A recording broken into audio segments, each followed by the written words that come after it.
Assalamu alaikum. My name is Nafisa Fatma Siddiqui. My roll number is BP 1650159. I'm from 4th Prof Morning Program. My group number is 9. My main topic is perioperative care and my subtopic is neuromuscular blocking agents. Discussing that what is neuromuscular blocking agents.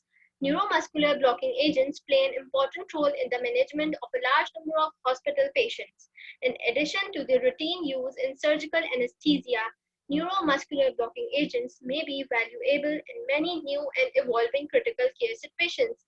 Therefore, it is essential for the hospital pharmacist to become familiar with the clinical implications and outcomes associated with neuromuscular blocking agents use and reversal. Now, the mechanism of action of neuromuscular blocking agents. Quaternary muscle relaxants bind to the nicotinic acetylcholine receptors and inhibit or interfere with the binding and effect of acetylcholine to the receptor. Each acetylcholine receptor has two receptive sites, and activation of the receptor requires binding to both of them. Each receptor site is located at one of the two alpha subunits of the receptor. Each receptive site has two subsites, an ionic site and an cationic site, and a site that binds to the blocking agent by donating a hydrogen group. We have classified neuromuscular blocking drugs into two agents, that is non-depolarizing blocking agents and depolarizing blocking agents. Discussing that what is the mechanism of action of depolarizing blocking agents. Succinylcholine is the depolarizing neuromuscular blocker of choice. It is widely used due to its rapid onset and short duration of action, making it ideal for rapid sequence inductions. Its mechanism of action involves binding to most postsynaptic cholinergic receptors on the motor anklet, which causes rapid depolarization. Now, the mechanism of action of non-depolarizing blocking agents. Non-depolarizing neuromuscular blockers can be divided into two classes. And non-depolarizing neuromuscular blockers are competitive acetylcholine antagonists that bind directly to nicotinic receptors on the postsynaptic membrane, thus blocking the binding of acetylcholine so the motor anklet cannot depolarize.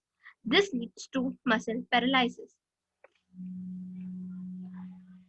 So, how to monitor the neuromuscular blockade? Train of 4, that is TOF stimulation, is the most common method utilized to monitor the extent of neuromuscular blockade. It consists of 4 consecutive 2 Hz stimuli to a chosen muscle group and the respective number of twitches evoked. Also known as strain of 4 count, that is TOFC, provides information on the patient's recovery from neuromuscular blockade. The train of 4 ratio is determined by dividing the amplitude of the fourth twitch to the amplitude of the first twitch. So in this slide, we are discussing that what are non-depolarizing drugs and what are depolarizing drugs. Discussing the uses of neuromuscular blocking agents. Neuromuscular blocking agents are one of the most commonly used classes of drugs in the OR.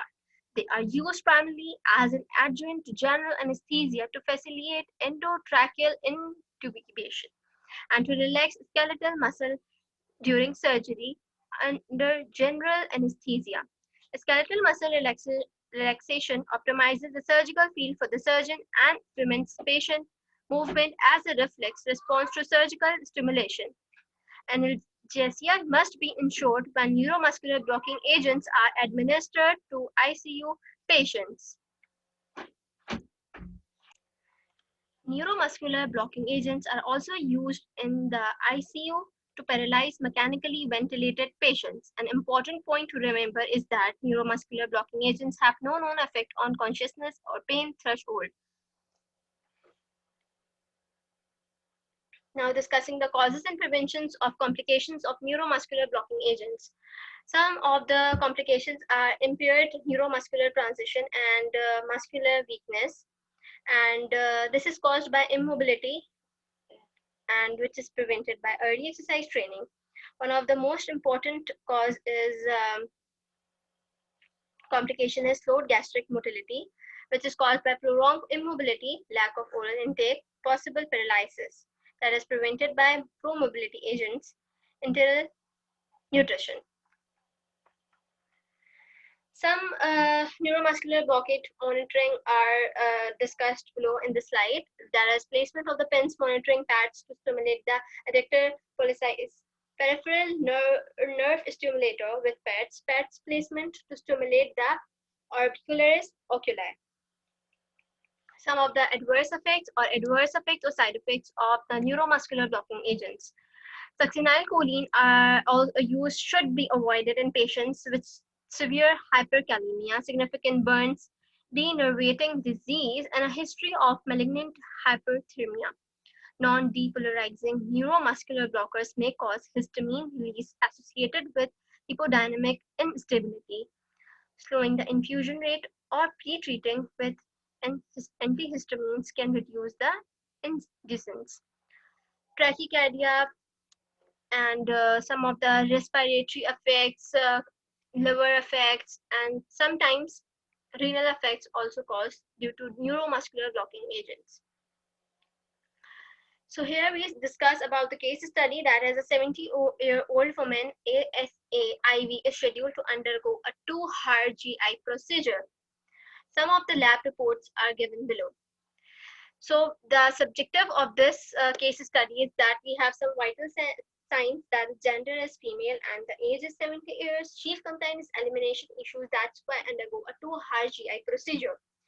Here the objective of this case study are some of the lab results, that is aspartate aminotransferase. That is in the not in the normal range, it is above the normal range. And the second one is BUN, that is for 40 mg per dl. The normal range is 8 to 21 mg dl. Then albumin, alanine aminotransferase, serum creatinine. Now discussing the assessment. When selective are neuromuscular blocking agents, one of the factors that must be considered in the patient's renal and hepatic functions. Maybe there could be a patient renal and hepatic dysfunction or any adverse effects due to this. Neuromuscular blocking agents depend on the kidneys and liver especially. So as evidence of both significant renal and hepatic impairment. So the lab reports given in the above in this case study are almost high above the normal ranges. Only albumin is normal in the given range.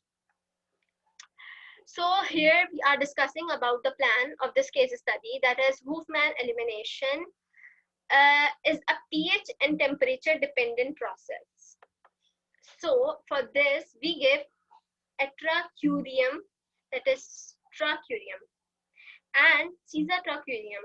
One of the products produced by Hofmann elimination is laudanosine, a CNS stimulator in high concentrations. Laudanosine undergoes renal and hepatic eliminations due to the short-term use of atracurium and caesartracurium in the or accumulation of laudanosine with resultant seizure activity is not a concern.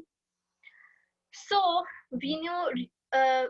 vicuronium's duration of action can be increased in patients with liver disease, particularly when larger doses like 0.2 mg per kg had administered, reflecting impaired metabolism or excretion rather than termination of effect by redistribution.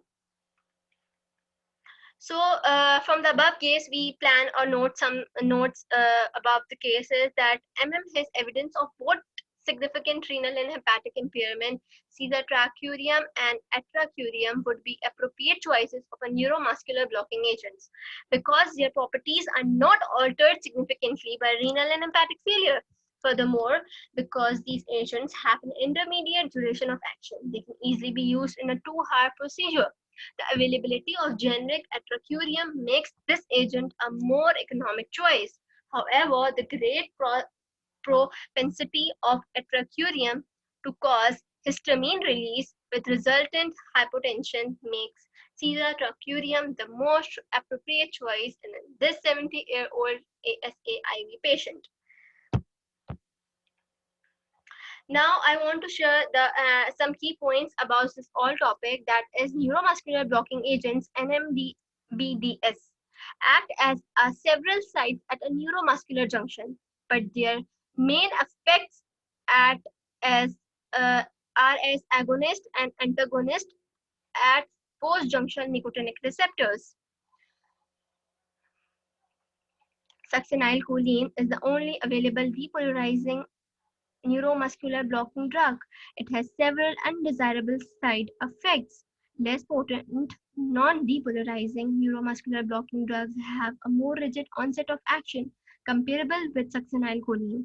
Aminosteroid neuromuscular blocking drugs depend on organ function for metabolism and excretion. They can have active metabolites. Benzylosocunium compounds undergo organ-independent degradation but tend to release histamine.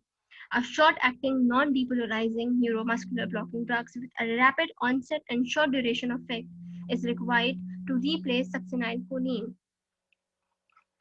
So about this all, I come to the conclusion that the pharmacist can play a highly important role in the regulation and use of neuromuscular blocking agents across a wide range of clinical practice sites. By understanding the mechanism of action, therapeutic indications, supporting literature, and clinical side effects of this high adult class of medications, the pharmacist can have an invaluable effect on patient care and patient safety. Thank you so much.